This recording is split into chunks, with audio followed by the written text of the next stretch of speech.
हैदराबाद याच्यावरून छगन भुजबळांनी नाराजी व्यक्त केली होती. आपली कॅबिनेटच्या बैठकीतून निघून गेले होते. तर काल आता छगन भुजबळांनी मुख्यमंत्र्यांचं कौतुक केलं.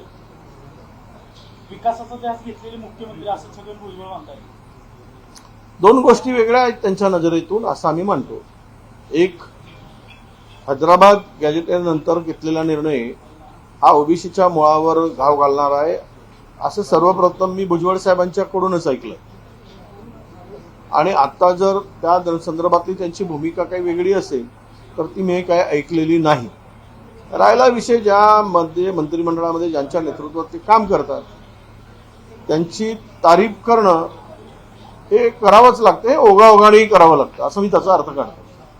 त्यामुळे त्याचा आणि याचा अर्थ जुळून त्याला वेगळ्या दिशेनं नेणं मला उचित वाटत नाही. आमची लढाई ओबीसी आरक्षणाच्या संरक्षणाची आहे, ओबीसीच्या हक्काची आहे. कुणाला काय देता या संदर्भात आम्हाला अजिबात विरोध नाही. आणि वारंवार त्याचा उल्लेखही मी केलेला आहे की कुणबी प्रमाणपत्र देत असताना तो ओरिजिनल कुणबी असावा, त्याबद्दल कुणालाही त्याचा विरोध असायचं काही कारणही नाही.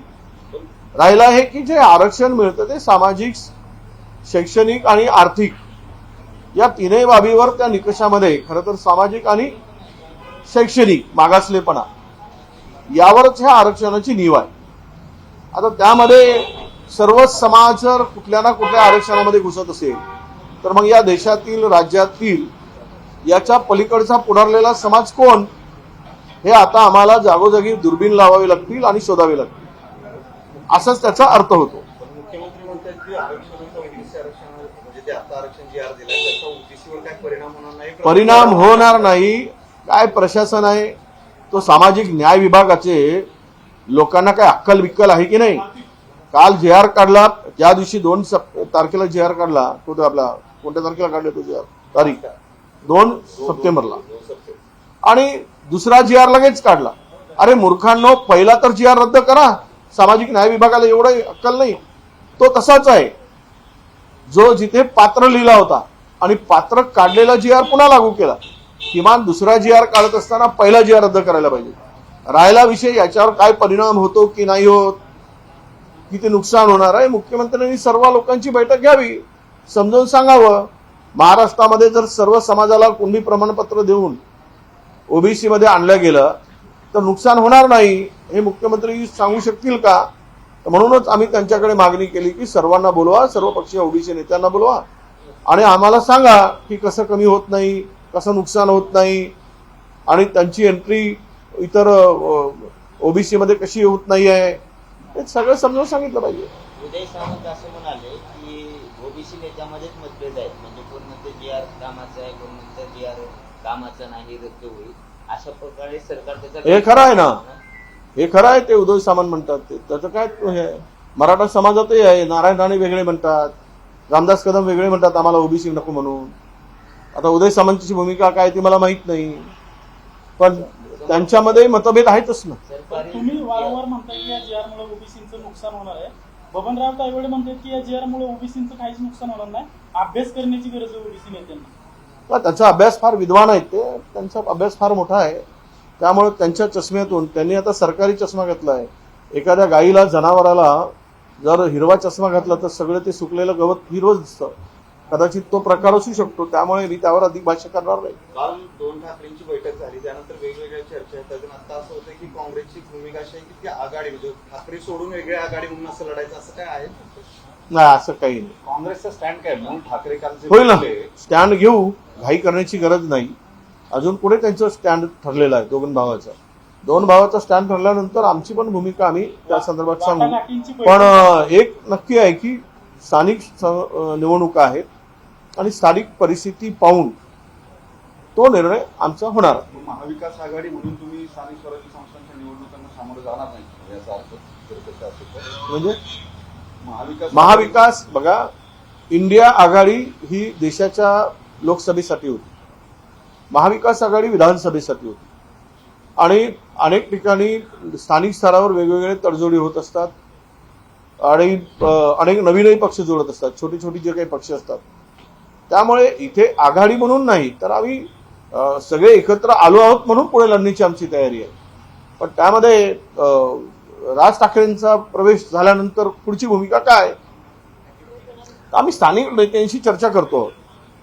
उदाहरणार्थ मुंबईच्या सर्व नेत्यांबरोबरची बैठक लावली आहे, त्यावर चर्चा करू. आघाडीच्या दृष्टीने चर्चा करू. राज ठाकरे साहेब आल्यानंतर काय भूमिका राहणार आहे ही चर्चा करू. ह्या निवडणुका लोकल निवडणुका आहेत. प्रत्येक निर्णय काही वरच्या पातळीवर व्हावा, राज्य पातळीवर व्हावा किंवा दिल्लीच्या पातळीवर व्हावा अजिबात गरज नाही. आम्ही हायकमांडला नक्की विचारू की अशा समीकरणामध्ये ते जर येत असतील तर आमची भूमिका काय असावी हे ठरवण्याचा अधिकार तर आम्हाला नाही आहे. कारण जे राष्ट्रीय पक्ष असतात त्यांच्या आयडिओलॉजीवर त्यांना काम करत असताना तो पण विचार पुढे ठेवून केला जातो. पण स्थानिक निवडणुकाच्या संदर्भात त्याचा कितपत परिणाम होईल, उद्या प्रांतवार भाषावार जे काही वाद असतात आणि भाषांचा वाद आता सध्या झालेला आहे, ज्या काही वादग्रस्त काही गोष्टी झाल्या आहेत त्यामध्ये त्याचा परिणाम स्थानिक निवडणुकावर किती होईल याचा अभ्यास करून आम्ही निर्णय घेणार आहोत. आणि त्याचा दूरगामी परिणाम या अलायन्सचा उद्या जर हे सगळं झालं असतं त्याचा परिणाम काय होईल हे आमच्या नेत्यांना विश्वासात घेऊन विचारावं लागेल. हे काही उचललं की लगेच काय निर्णय घ्या आणि तो निर्णय घेऊन मोकळे व्हा असं कधी होऊ शकत नाही. तुमची पार्टी आली का, पण ठाकरे एकत्र आले तर तुमचं असेसमेंट काय, स्वतःच एक राजकारणी म्हणून तुम्ही कसं बघता, जो मोमेंटम शिवसेना किंवा मनसेसारखा इमोशनल मोमेंटम त्यांना हवा असतो तो दोघांच्या एकत्र येणे. बघा, दोनही मराठी भाषेसाठी एकत्र आलेले दिसत आहेत सुरुवात. कारण ज्यावेळेस स्तरीय भाषेचा JR काढला गेला आणि कंपल्सरी हिंदी भाषा ही त्याला स्त्री भाषा सूत्रामध्ये गुंतवण्याचा प्रयत्न केला गेला किंवा लादून देण्याचा प्रयत्न झाला, त्यामुळे हा विषय आला आणि नंतर ते दोन बंधू त्या विषयावर एकत्र आले.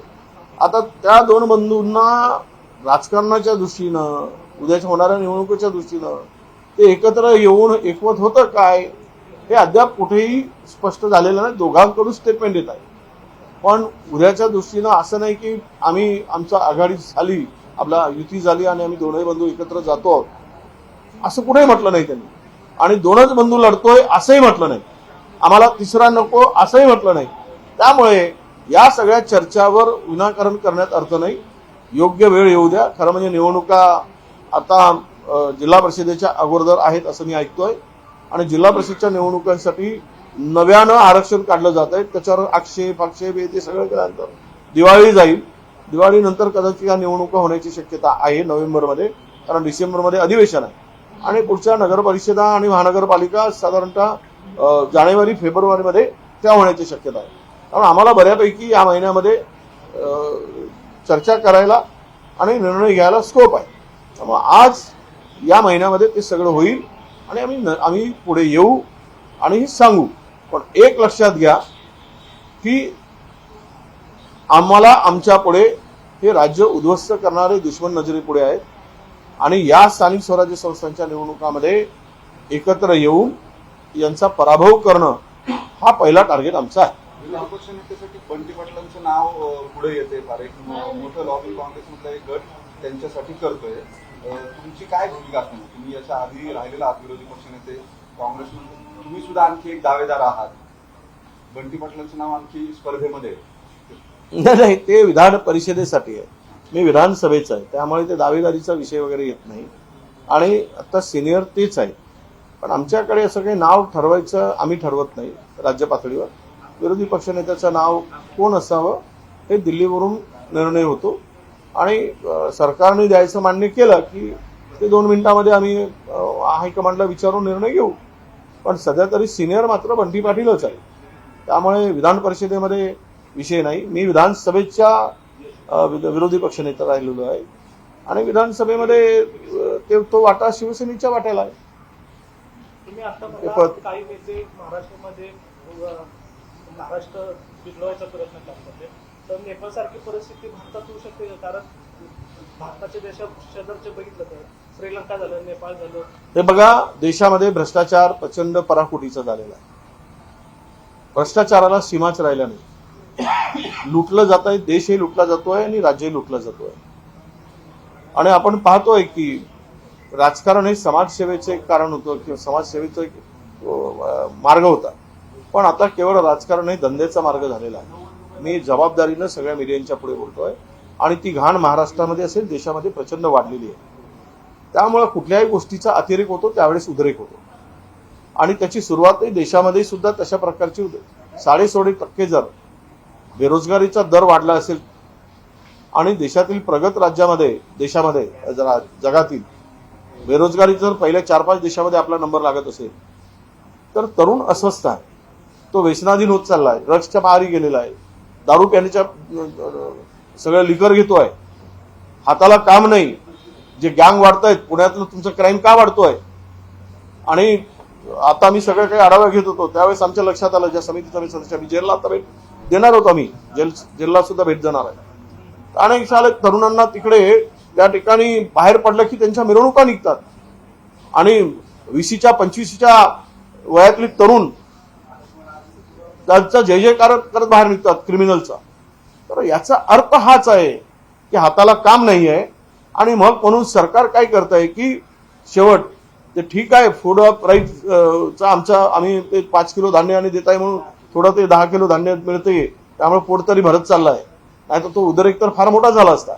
प्रश्न आहे की तुम्ही देशामध्ये मूलभूत विषय सोडवण्याच्या पेक्षा धर्माधर्मामध्ये हिंदू मुस्लिम, मंदिर मस्जिद, हिंदू वर्सेस इतर, OBC versus Maratha versus Dhangar, हे जे काही सगळं जे धिंगाणा घालून ठेवलेला आहे आपसात लढवण्याचा आणि मूलभूत प्रश्नाला बगल देण्याचा.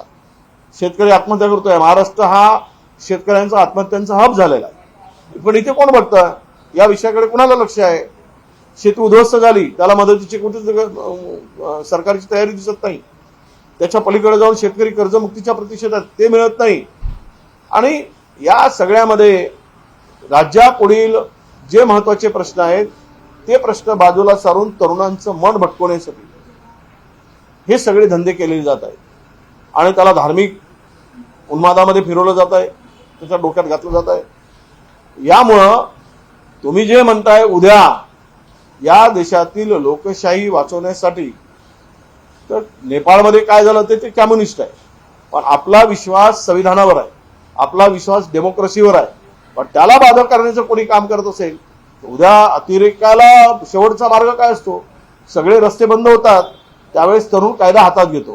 ती पाडी देशातील आणि राज्यातील सरकारने आणू नये अशीच आमची त्यांच्याकडनं अपेक्षा आहे. Hyderabad yes, thank you sir. Hyderabad Last. मध्ये जे नाव आहे ते बंजारा समाजाचं एससी मध्ये नाव आहे, असं त्यांची मागणी आहे की आता आम्हाला मग एससी द्या. जर तुम्ही बघा, नाव नाहीच आहे. प्रश्न इश्यू झाले असे. हैदराबाद गॅजेटियरमध्ये नाव नाहीच आहे, नावाचा उल्लेखच नाही, फक्त धर्म जातीचा कॅटेगरीचा उल्लेख आहे. त्याने हे ठरवलंय की 9 लाख मराठवाड्यामध्ये ओबीसी आहेत, 22 लाख मराठा आहेत, बंजारा हे इतका याच्यात आहे, इतकी ती संख्या दाखवली. तिथे सरनेम नाही, नाव नाही, पर्टिक्युलर कोणाचा उल्लेख नाही. त्यामुळं हे खरं आहे की बंजारा समाजाला एसटी मध्ये दाखवलेला आहे गॅजेटियरमध्ये, हे तेवढं आहे की. आणि ते तेलंगणामध्ये त्यांना ते शेड्यूल ट्राईबमध्ये लागलं. जर तुम्ही हैदराबाद गॅजेटियर्स लागू कराल, स्वीकाराल आणि ते इम्प्लिमेंट कराल तर मग हे अनेक समाज पुढे येतील. उद्या धनगर समाज पुढे येईल. कर्नाटकामध्ये ते वेगळी भूमिका आहे त्यांची, म्हणजे त्यांना मिळत आहे एसटीचं आरक्षण.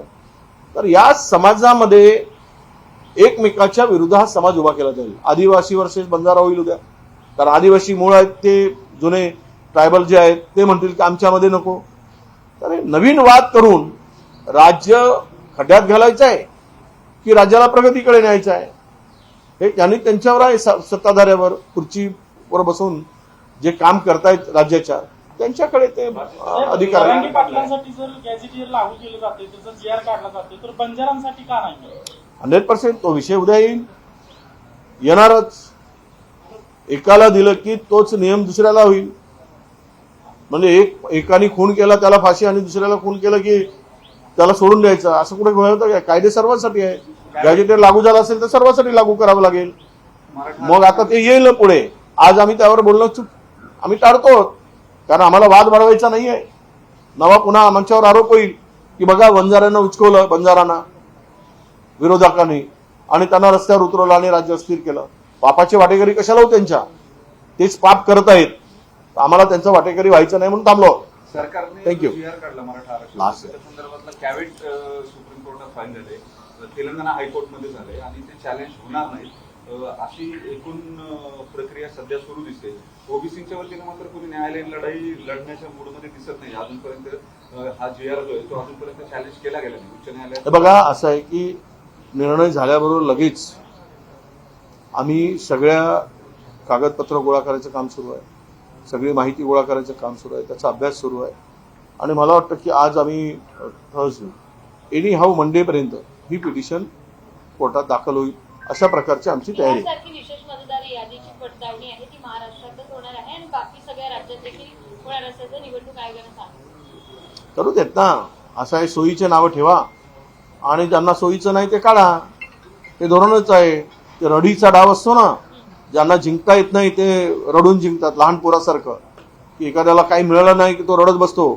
हे रडण्याचा हा रडीचा डाव आहे. हे सगळं करणं म्हणजे या देशामध्ये मतदार ठरवण्याचा अधिकार, त्याचे निकष हे ठरलेले आहेत आणि ते करायचं असताना निवडणुकीच्याच तोंडावर 60 दिवस 70 दिवस निवडणूक असताना आणि काढायचं, नावं काढायचे, जिथे सोयीचं आहे तिथे घालायचे आणि जिथे गैरसोयीचं आहे तिथे काढायचे. हे बेईमानी आहे आणि ही बेईमानी भाजप सरकारच्या, भाजपच्या रक्तारक्तात आहे. त्यामुळे बेईमानी करून निवडणुका जिंकणं सोपं आहे हे त्यांना माहिती आहे. त्यामुळे ते उद्योग असे धंदे करत असतात.